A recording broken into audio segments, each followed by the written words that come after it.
ओम शांति। 25 नवंबर 2022 के ईश्वरीय महावाक्य। पहले एक नजर मुरली के मुख्य पॉइंट पर। बाबा ने कहा, जैनी लोग हैं, उनका यह देलवाड़ा मंदिर है। यह जो चैतन्य होकर गए हैं, उनका ही जड़ यादगार है। नीचे राजयोग की शिक्षा ले रहे हैं, ऊपर में भी प्रवृत्ति मार्ग, नीचे भी प्रवृत्ति मार्ग। कुंवारी कन्या, अधर कन्या का चित्र भी है, अधर कुमार और कुमार भी है। वो मंदिर में आदि देव ब्रह्मा भी बैठा है और बच्चे भी बैठे हैं, जिन्होंने कल्प पहले भारत को स्वर्ग बनाया है, उन्हों का यादगार है। तुम्हारी मम्मा किसको समझाती थी तो उनको तीर लग जाता था। उनमें सच्चाई, पवित्रता थी भी कुमारी। पहले लक्ष्मी, फिर नारायण। अब बाप कहते हैं, मम्मा जैसे गुण धारण करो, अवगुणों को निकालते जाओ। और फिर बाबा ने कहा, बेहद का बाप बेहद की पुरानी दुनिया का सन्यास कराते हैं। हम आत्मा है, परमात्मा बाप हमको पढ़ाते हैं। जब तक यह पक्का निश्चय नहीं, गोया कुछ भी नहीं समझेंगे। पहले यह निश्चय करे कि हम आत्मा अविनाशी है। स्वर्ग का मालिक बनाने वाला जरूर उस्ताद चाहिए। वहां श्री कृष्ण की बात नहीं। जहां ब्रह्मा बैठा है, वहां श्री कृष्ण कैसे आए? दुनियाएं दो है, एक सतयुगी सार वाली दुनिया, दूसरी है कलयुगी असार की दुनिया। दोनों दुनियाएं इस सृष्टि पर होती है। और फिर लास्ट में बाबा ने कहा, इस दुनिया में कोई सार नहीं है, माना कोई भी वस्तु में वो ताकत नहीं रही, अर्थात सुख, शांति, पवित्रता नहीं है। जब सतयुग है तो सतोगुण है, द्वापर है तो रजोगुण है, और कलयुग है तो तमोगुण है। अब सुनते हैं महावाक्यों को विस्तार से। मुरली का सार। मीठे बच्चे, अवगुणों को निकाल, साफ दिल बनो, सच्चाई और पवित्रता का गुण धारण करो तो सेवा में सफलता मिलती रहेगी। प्रश्न है, तुम ब्राह्मण बच्चों की कर्मातीत अवस्था कब और कैसे बनेगी? उत्तर है, जब लड़ाई का सामान पूरा तैयार हो जाएगा, तब तुम सबकी कर्मातीत अवस्था नंबरवार बन जाएगी। अभी रेस चल रही है। कर्मातीत बनने के लिए पुरानी दुनिया से बुद्धि निकल जानी चाहिए। शिव बाबा जिनसे 21 जन्मों का वर्षा मिलता है, उनके सिवाय दूसरा कोई याद न आए। पूरा पवित्र बनो। गीत है, मुखड़ा देख ले प्राणी जरा दर्पण में, कितने पाप है कितने पुण्य तेरे जीवन में। ओम शांति। जबकि बेहद का बाप बच्चों को मिला है और बच्चों ने पहचाना है। अब हर एक महसूस करते हैं कि हम कितना पाप आत्मा थे और कितना पुण्य आत्मा बन रहे हैं। जितना जितना श्रीमत पर चलेंगे, उतना जरूर बाप को फॉलो करेंगे। बच्चों के आगे एक तो यह चित्र है और देलवाड़ा मंदिर भी पूरा यादगार है। गीत भी गाते हैं, दूर देश का रहने वाला आया देश पराए। देश पतित शरीर में आए हैं। बाप खुद कहते हैं, यह पराया देश है। पराया किसका? रावण का। तुम भी पराये देश अथवा रावण राज्य में हो। भारतवासी पहले राम राज्य में थे, इस समय पराये अर्थात रावण राज्य में है। शिव बाबा तो विचार सागर मंथन नहीं करते। यह ब्रह्मा विचार सागर मंथन कर समझाते हैं कि यह जो जैनी लोग हैं, उनका यह देलवाड़ा मंदिर है। यह जो चैतन्य होकर गए हैं, उनका ही जड़ यादगार है। आदि देव आदि देवी भी बैठे हैं, ऊपर में स्वर्ग है। अब अगर जो उन्हों के भगत हैं, उन्हों को ज्ञान मिले तो अच्छी तरह समझ सकते हैं कि बरोबर नीचे राजयोग की शिक्षा ले रहे हैं, ऊपर में भी प्रवृत्ति मार्ग, नीचे भी प्रवृत्ति मार्ग। कुमारी कन्या, अधर कन्या का चित्र भी है, अधर कुमार और कुमार। अधर कुमार और कुमार भी है, तो मंदिर में आदि देव ब्रह्मा भी बैठा है और बच्चे भी बैठे हैं। अब तुम समझ गए हो कि ब्रह्मा सरस्वती ही राधे कृष्ण बनते हैं। ब्रह्मा की आत्मा का बहुत जन्मों के अंत का जन्म है। यह बाप और बच्चों का यादगार है। ऐसे तो नहीं 1000 लाख चित्र रखेंगे। मॉडल में थोड़े चित्र रखे जाते हैं। यह है जड़ और हमारा है चैतन्य। जिन्होंने कल्प पहले भारत को स्वर्ग बनाया है, उन्हों का यादगार है। जगत अम्बा, जगत पिता और उनके बच्चे हैं। मेजॉरिटी माताओं के होने कारण बी के नाम लिख दिया है। मंदिर में भी कुंवारी कन्या और अधर देवी है। अंदर जाएंगे तो हाथियों पर मेल्स के चित्र है। यह सब बातें तुम बच्चे ही समझ सकते हो। तुम अभी साफ दिल बनते हो, आत्मा से अवगुण निकाल रहे हो। तुम्हारी मम्मा किसको समझाती थी तो उनको तीर लग जाता था। उनमें सच्चाई, पवित्रता थी भी कुमारी। मम्मा का नाम पहले आता है, पहले लक्ष्मी फिर नारायण। अब बाप कहते हैं मम्मा जैसे गुण धारण करो, अवगुणों को निकालते जाओ। नहीं निकालेंगे तो पद भ्रष्ट हो जाएंगे। सपूत बच्चों का काम है हर एक बात समझना। पहले तुम बेसमझ थे, अब बाबा समझदार बनाते हैं। अज्ञान में बच्चे खराब होते हैं तो बाप का नाम बदनाम करते हैं। यह तो बेहद का बाप है। ब्रह्मा कुमार कुमारियां कहलाकर फिर ईश्वर बाप का नाम बदनाम करेंगे तो उनका क्या हाल होगा। ऐसा काम क्यों करना चाहिए जो पद भी भ्रष्ट हो और बहुतों का नुकसान भी हो। तो बाप ने समझाया है दूर देश से आते हैं पराये देश में। फिर रावण राज्य द्वापर से शुरू होता है, भक्ति भी द्वापर से शुरू होती है। इस समय सबकी तमो प्रधान जर्जरीभूत अवस्था है। यह बेहद का पुराना झाड़ है। बेहद का ज्ञान कोई दे न सके, बेहद का सन्यास कोई करा न सके। वह हद का सन्यास कराते हैं। बेहद का बाप बेहद की पुरानी दुनिया का सन्यास कराते हैं। आत्माओं को समझाते हैं, हे बच्चे, यह पुरानी दुनिया है। तुम्हारे अब 84 जन्म पूरे हुए हैं। महाभारत लड़ाई सामने खड़ी है। विनाश अवश्य होना ही है। इसलिए बेहद के बाप और वर्षे को याद करो। हे आत्माएं, सुनती हो? हम आत्मा हैं। परमात्मा बाप हमको पढ़ाते हैं। जब तक यह पक्का निश्चय नहीं, गोया कुछ भी नहीं समझेंगे। पहले यह निश्चय करें कि हम आत्मा अविनाशी है। हम अशरीरी आत्मा शरीर में आकर प्रवेश करती है, नहीं तो आदमशुमारी वृद्धि को कैसे पाए। जैसे आत्माएं परमधाम से आकर शरीर में प्रवेश करती है, वैसे परमपिता परमात्मा भी इस शरीर में प्रवेश कर कहते हैं तुम हमारे बच्चे हो। तुम मुझ सागर के बच्चे जलकर खाक हो गए हो। अब मैं आया हूँ तुमको पावन बनाकर वापस घर ले जाने के लिए। जो विकार में जास्ती जाते हैं उनको ही पतित भ्रष्टाचारी कहा जाता है। यह सारी दुनिया ही विकारी है। इसलिए ड्रामा प्लान अनुसार मैं रावण के देश में आया हूँ। 5000 वर्ष पहले भी आया था। हर कल्प आता हूँ और आता भी हूँ संगम युगे। बच्चों को मुक्ति, जीवन मुक्ति देने आता हूँ। सतयुग में है जीवन मुक्ति, बाकी सब मुक्ति में रहते हैं। तो भी इतनी सब जो आत्माएं हैं उनको ले कौन जाएगा। बाप को ही लिबरेटर और गाइड कहा जाता है। बाप ही आकर भक्तों को भक्ति का फल देते हैं। तुम ही पुजारी से पूज्य बनते हो। बाबा कोई और तकलीफ नहीं देते। दिलवाड़ा मंदिर में चित्र बरोबर ठीक है।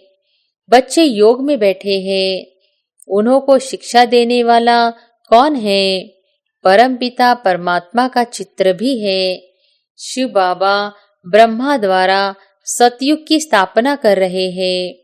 यहाँ भी चित्र में देखो, झाड़ के नीचे तपस्या कर रहे हैं। ब्रह्मा सरस्वती की भी माँ हो गई। गाया भी जाता है, त्वमेव माताश्च पिता। निराकार को कैसे कह सकते? इसमें उसने प्रवेश किया है तो यह माता बनी ना। सन्यासी तो निवृत्ति मार्ग वाले हैं, अपने मुख से कहते हैं कि यह हमारे फॉलोअर्स हैं। वे कहते हैं हम फॉलोअर्स हैं। यहाँ तो माता पिता दोनों हैं, इसलिए कहते हैं त्वमेव माताश्च पिता। बंधु भी कहे, बंधु भी है, जिसमें प्रवेश करते हैं वह भी पढ़ते रहते हैं तो सखा भी बन जाते हैं।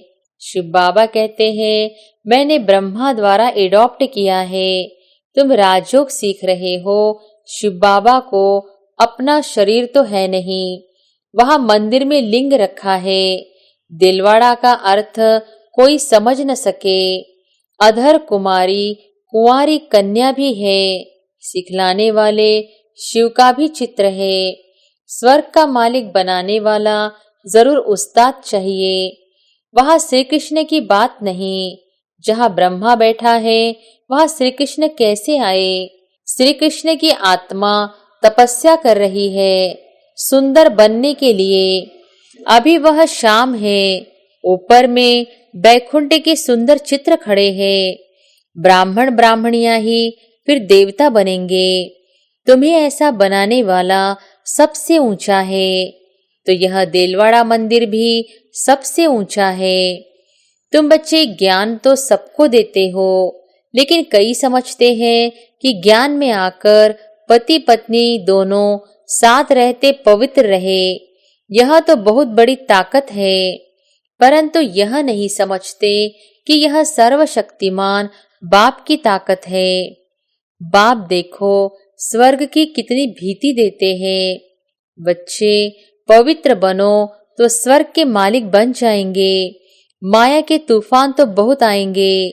बाप कहते बच्चे तुम कितना फर्स्ट क्लास थे, तुमको क्या हो गया?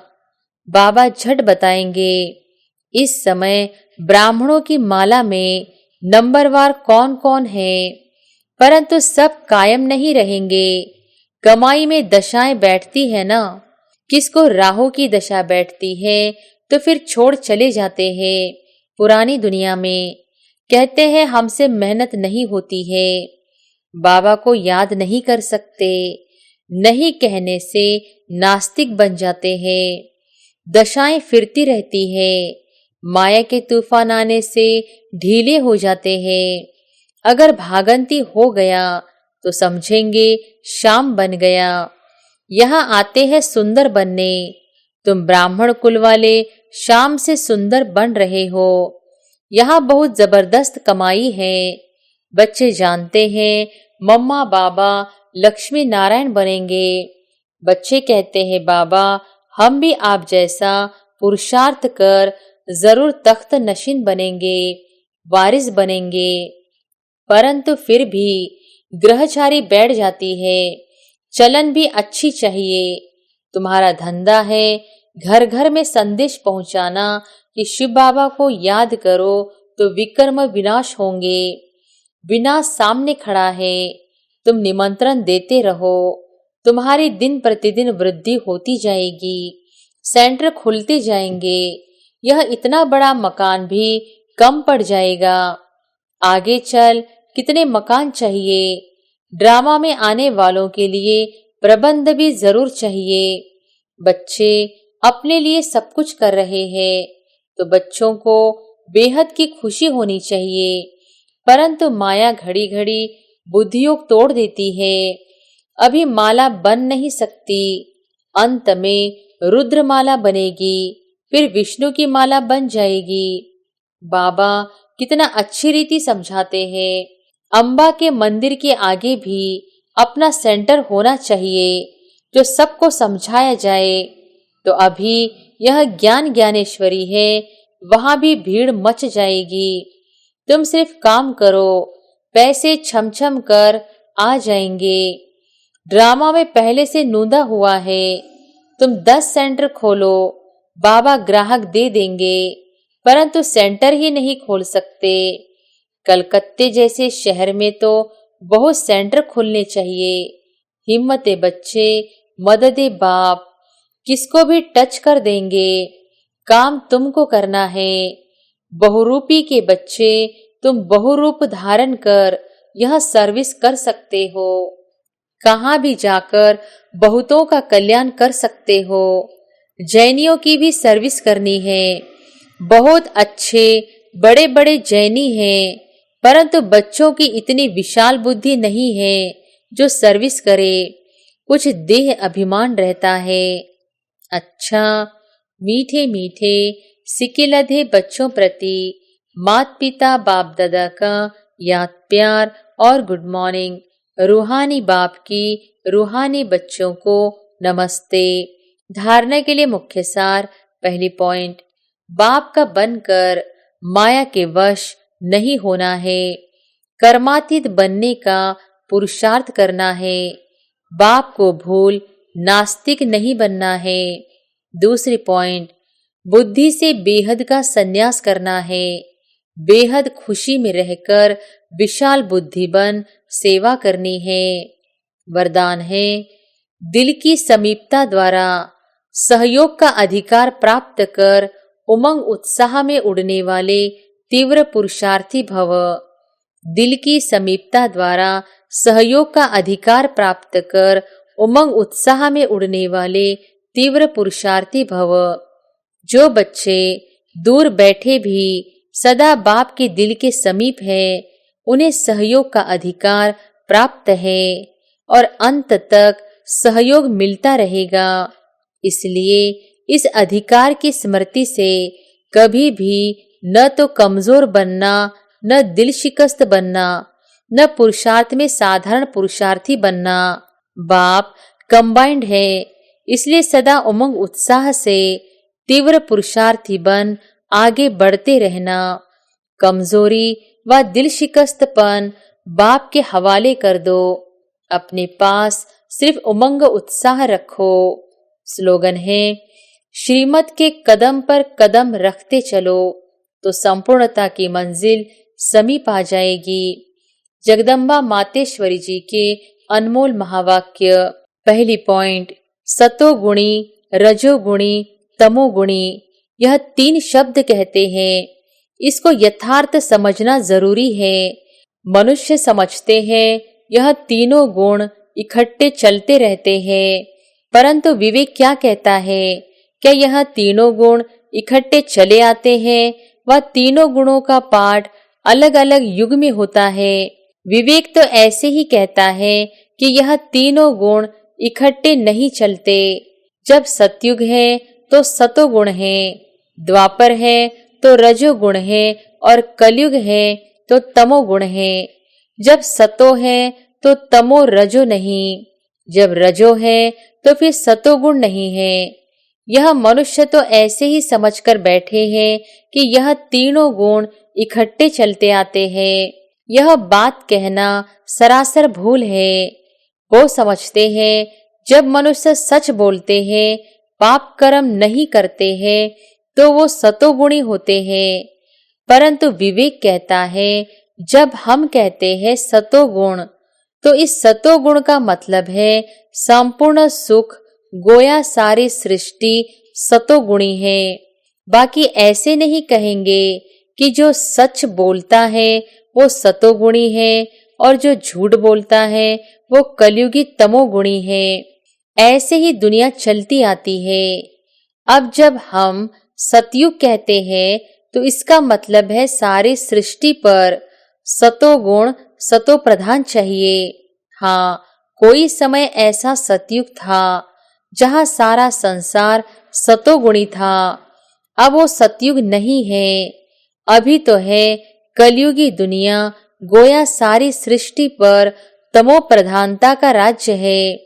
इस तमोगुणी समय पर फिर सतोगुण कहाँ से आया?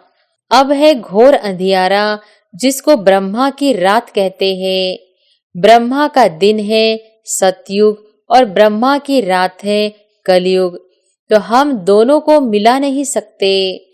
दूसरी पॉइंट, इस कलयुगी संसार को असार संसार क्यों कहते हैं? क्योंकि इस दुनिया में कोई सार नहीं है, माना कोई भी वस्तु में वो ताकत नहीं रही, अर्थात सुख शांति पवित्रता नहीं है। जो इस सृष्टि पर कोई समय सुख शांति पवित्रता थी, अब वो ताकत नहीं है, क्योंकि इस सृष्टि में 5 भूतों की प्रवेशता है। इसलिए ही इस सृष्टि को भय का सागर अथवा कर्म बंधन का सागर कहते हैं। इसलिए ही मनुष्य दुखी हो परमात्मा को पुकार रहे हैं, परमात्मा हमको भवसागर से पार करो। इससे सिद्ध है कि जरूर कोई अभय अर्थात निर्भयता का भी संसार है जिसमें चलना चाहते हैं। इसलिए इस संसार को पाप का सागर कहते हैं, जिससे पार कर पुण्य आत्मा वाली दुनिया में चलना चाहते हैं। तो दुनियाएं 2 है, एक सतयुगी सार वाली दुनिया, दूसरी है कलयुगी असार की दुनिया। दोनों दुनियाएं इस सृष्टि पर होती है। अच्छा, ओम शांति।